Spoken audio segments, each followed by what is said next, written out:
impacts, the inclement weather, the time frames, and their age, the likelihood that they're alive right now is very low.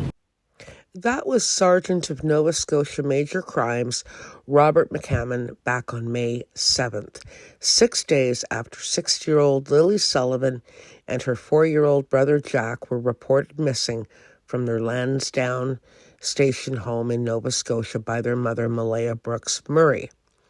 At that time, following an extensive 6-day search of the surrounding woods where the children were believed to be, police said it was unlikely the siblings would still be alive. According to their mother and then stepfather, Daniel Martel, it was believed the children slipped through a sliding glass door that morning and wandered off, getting lost in the surrounding woods. But now there's been a shift. People are talking. Not only has there been a shift in the message RCMP are giving out based on evidence, but a cousin to Malaya Brooks Murray's mother, Darren Geddes, says RCMP have given strong indications. Geddes said in a phone call on November the 18th that the police basically told us as much in all of the court documents that they released. Mr. Geddes, who also goes by Derwood O'Grady online, said what we have to pay attention to is when RCMP said there was no abduction and there's no evidence of criminality. Several months ago, Mr. Geddes was the one who came out with the shocking statement stating he knows the children are still alive and was fairly certain he knew where they were or who had them. He now says he knows the siblings were alive when they left Lansdowne the morning of May 2nd. Now, after 6 months, he is not sure. The RCMP also, too, who have been investigating this case for the last 6 months, still maintain that the case is classified as a missing person investigation, stressing that it has never become a criminal investigation. As well, from the very beginning, as Mr. Geddes points out, they in fact did say that there was no abduction in this case, and also stated at that time that it did not meet the criteria, therefore, for an Amber Alert, which Malaya Brooks Murray, mother, had been asking for. So has the evidence, or lack thereof, steered the RCMP towards the fact that these children are in fact alive? RCMP say cadaver dogs will begin searching for Lilly and Jack Sullivan, who went missing in May, but officials are maintaining they don't have any reason to believe that the siblings are dead. That is in stark difference from what police believed in the beginning. No evidence found to suggest Lilly and Jack Sullivan met with foul play or wandered off into the woods and succumbed to the elements, and no evidence of abduction. So what else is there?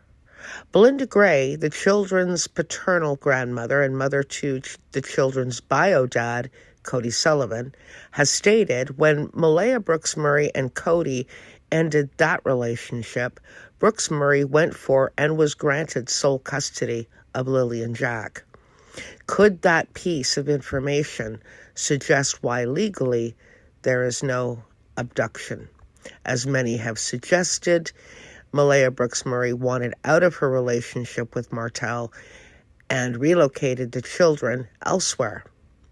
But why then did she report them missing? That remains the million-dollar question if, in fact, she did relocate them. 2 unconfirmed sources have stated Malaya is now living on First Nations Shubenacadie Reserve, adding further to online speculation that Brooks Murray knows the whereabouts of the children is her behavior following the disappearance. The day after she reported the children missing, Brooks Murray left the property where she was living and where the 2 siblings disappeared from, and never looked back.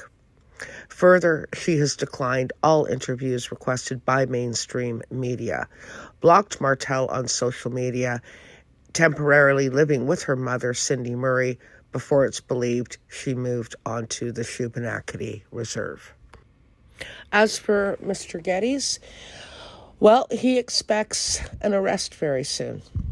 On November the 13th, he stated that on his Facebook page, that he went into the RCMP and gave them a taped statement and gave them an ultimatum, in fact, that following his statement and the information he has provided based on that, he wants to see arrest made within 7 days.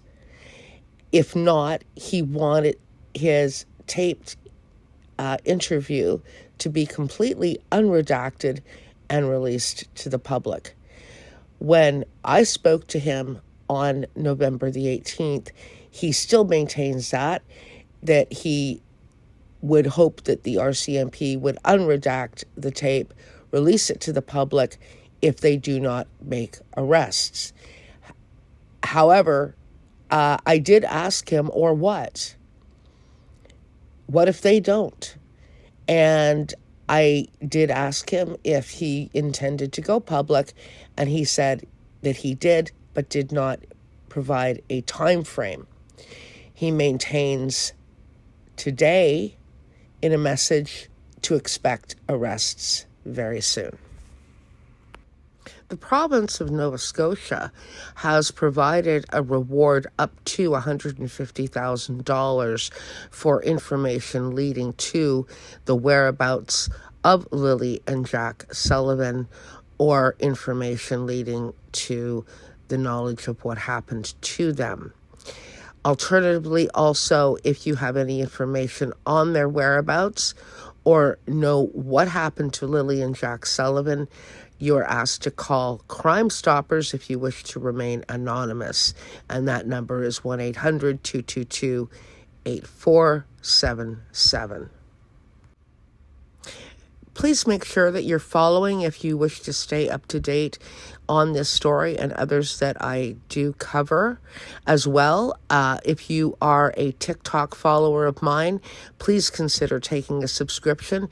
It's a very low price, and it certainly helps to support the work that I do, and it supports the channel.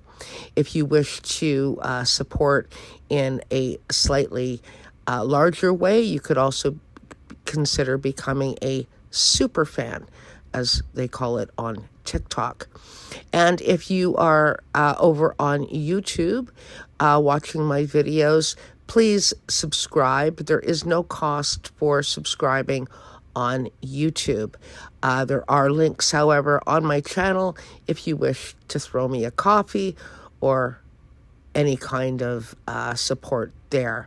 I absolutely completely thank so much and appreciate those that are supporting me. My paid subscribers over on TikTok and all of my followers, over 20,000 now. I could not do all of this work without your support. So thank you so much. I really appreciate it. And let's bring Lilly and Jack home.